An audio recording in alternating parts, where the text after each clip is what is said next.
Ride along each week as we share proven strategies to strengthen your business, energize your team, and create the business success you've been dreaming about.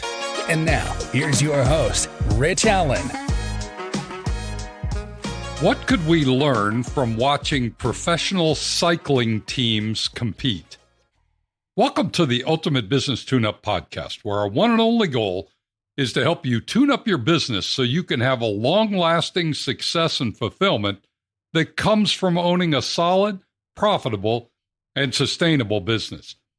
Each week we dive deep into a single topic related to improving your business, improving your team engagement, or improving your relationship with your customers. This week I want to geek out a bit about my favorite sport, cycling. If you've been following me for a while, you probably know that my original and lifelong passion has been long-distance running. But as the years and miles have passed, my knees have become more and more vocal about the abuse and torture they endured on many miles of road surface that I've covered. Their way of getting even has been to make it very uncomfortable, no, downright painful, to run at any pace on any terrain. I've come to realize that my running days are behind me. So these days, I've taken up the sport of cycling. I've found it to be much more accommodating to my joints, and I've come to enjoy covering greater distances than I ever could in my running days. And the bonus extra, for me anyway, is that I use a bike as a metaphor for a business, so I get to geek out on my now favorite sport while actually doing the work I love. To be honest, it doesn't get any better than this. But enough about this. You didn't tune into this podcast to learn about cycling. Or did you? Well, today, I want to stay on the topic of cycling and explore how it does relate to your business. In fact, my question for you this week is, what could we learn from watching professional cycling teams compete? And before you decide there's nothing for you to see or learn, I'm going to ask you to stick with me for just 10 minutes or so. Then you can decide if I'm just ranting about a sport that you don't care much about. And here's the deal. If you do spend the next 10 minutes listening to this and come to the conclusion that I'm full of it, I'll give you your money back. That's right, I'm making a guarantee that you'll learn at least one great idea that will help make your business better, simply by listening for the next 10 minutes. Do we have a deal? Great. Then let's get into it. I'm not sure if you've ever paid attention to a professional cycling team, but I've spent many hours watching, observing, and analyzing what they do and thinking about why they do it. The more I watch, the more I see things that I think everyone in business should be doing, even if their business has nothing to do with cycling or any kind of sport. I'm going to share 5 specific observations and relate them to your business. So when we get done with today's episode, you not only won't want your money back, but you'll leave here thinking about how to integrate these ideas into your business. Here's observation number 1. Professional cycling teams hire and keep only the best talent they can find. This one seems like something most, if not all, professional sports teams do constantly. They are constantly looking for great talent.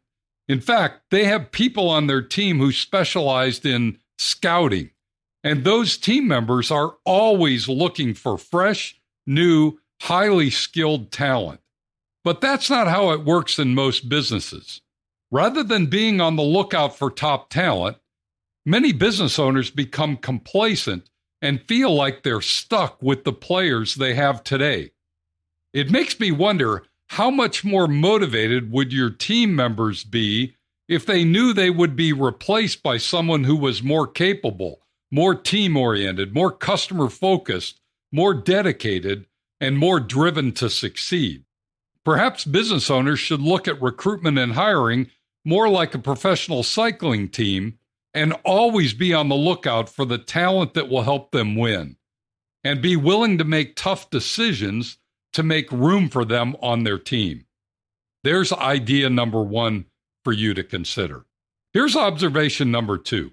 Professional cycling teams designate specific positions, specific roles, and specific responsibilities for each rider on their team.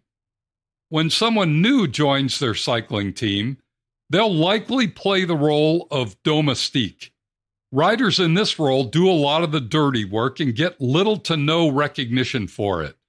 During long, difficult rides, the domestique will drop back to the team car to get food and water so the top riders can maintain their position with the leaders. The domestique knows that they have to sacrifice their energy and their chance for a top finish for the benefit of the team.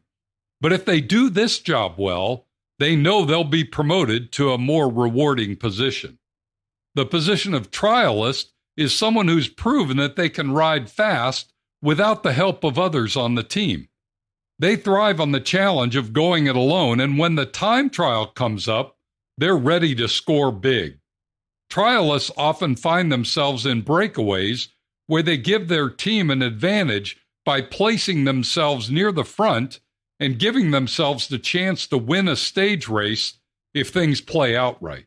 The climber is great in the mountains. They have the ability to maintain a strong pace while going up steep inclines for long periods of time. Many times these riders shoot for the polka dot jersey designating the king of the mountains, and their assignment is to get to the summit first, where there's often bonus prize money available for riders over the top. The puncher is a rider who has extreme power and can pull up steep, short climbs.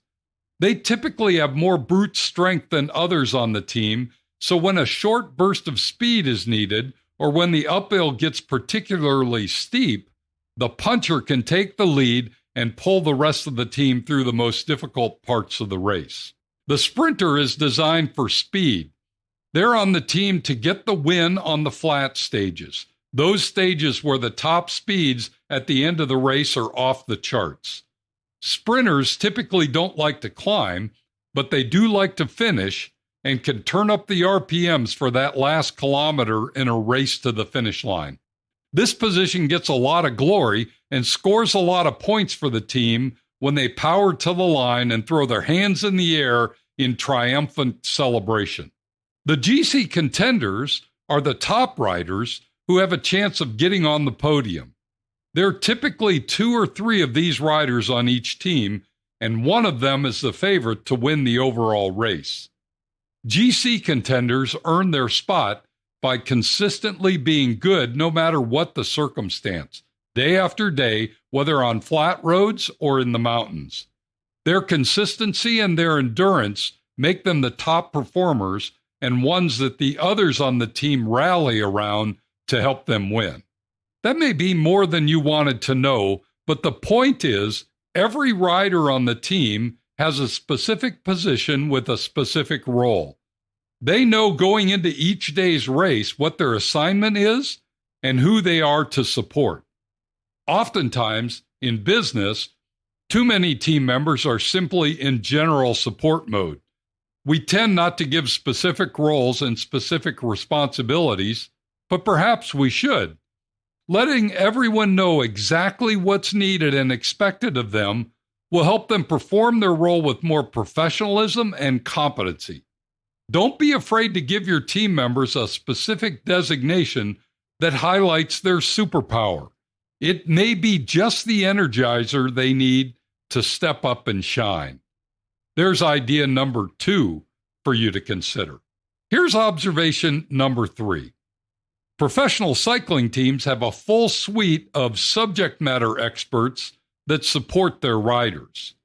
To make sure that their riders can focus their attention on winning the race, a professional cycling team assembles a powerful group of experts to support, assist, and give wise counsel to those who will be pedaling. Here's a quick list, and I'm sure I've missed a few specialties. Individual coaches, bike mechanics, doctors, psychotherapists, massage therapists, nutritionists, chefs, bus drivers, bike handlers, and logistics and support specialists, called sojourners. That's a solid list of experts and specialists. As a business owner, you should have your own list of experts and specialists who help you win the game of business. Experts like a CPA, a business attorney, a commercial real estate broker, insurance agent, HR specialist, business coach, estate planner, and financial advisor. These should be individuals you have in your cell phone on speed dial. These folks should know your business, understand what your ideal future looks like, and be committed to help you achieve your long-term goals. If you don't have a solid list of experts on your team, this needs to be a priority, so you have them before you need them. There's idea number 3 for you to consider. Here's observation number 4. When competing in a team time trial, everyone shares in taking the lead. This one is particularly interesting to me. If you've ever seen a cycling team time trial, you won't forget it. It's a rhythmic thing of beauty to watch 7 cyclists riding as if they were one. They're dressed identically, their bike setups are identical, their pacing is identical, and they follow one another with their wheels just inches apart. The part that I find fascinating is that each person on the team will take a turn at the front of the line and will pull, as they call it, for the others for about 30 to 45 seconds. For that 30 to 45 seconds, their job is to keep the pace as high as possible and break the wind for the other riders. Then, after their short time in the front, they smoothly pull off to the side and allow the riders in the number 2 position to pass as they drift back to the back of the pack. Once in the back of the pack position, that rider can coast and recover as other teammates do the harder work up front. Then, as the time clicks off, that rider is once again in the front position, and they have to push hard for their 30 to 45 seconds to keep the pace high before getting another break to recover. This continues to the end of the race. And to make things even more complicated, the team has to make sure everyone stays intact with the team. The clock doesn't stop until the 5th rider crosses the finish line. So it's important that they all are able to maintain a fast, steady pace throughout the race. This may be my favorite race to watch because it's not just about someone being especially good, it's about the team being especially good. And the same is true for business. It's hard for a business to be successful if just 1 or 2 team members do well. It takes the entire team to perform well to win in business. But far too often in business, we don't allow everyone to take a turn leading. We have those we place in leadership roles, and we expect them to always be in the front and pulling the rest of the team along. What if you allowed everyone to take a turn in the lead? What if you found a way to rotate the front position so everyone feels like they contributed to the win? It may just be the thing you're missing in your business. Rather than you or your GM being the full-time leader, perhaps you could allow others to share the lead. There's idea number 4 for you to consider. And while I know I'm running a bit long on this episode, here's one final observation for you to ponder. On a professional cycling team, the owner is always in the car, never on the bike. That's right, the owner doesn't pedal in the race. He or she leaves that to the riders they've recruited onto their team.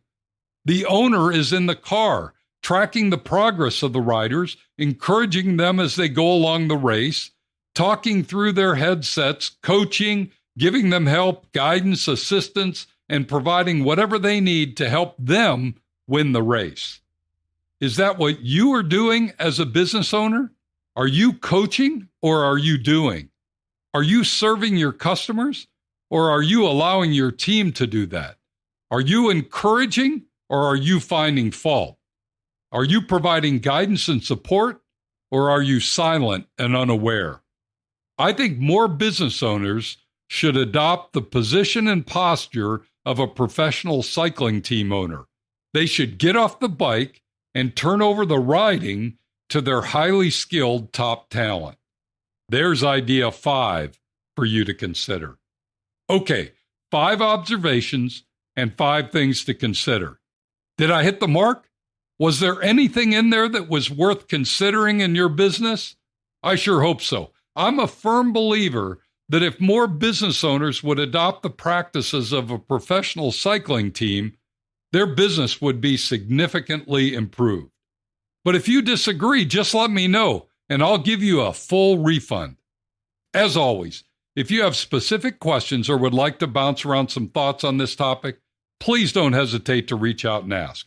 These 5 ideas may challenge your thinking, and you may need to process them a bit more. I'd enjoy doing that with you, and if we end up talking about cycling a bit more, that's okay too. And do me a favor, share this podcast episode with your fellow business owners. I appreciate that everyone doesn't get into cycling the way that I do, but these observations and ideas apply to businesses of all kinds. So do me a favor and share the good word. Thanks for joining me today.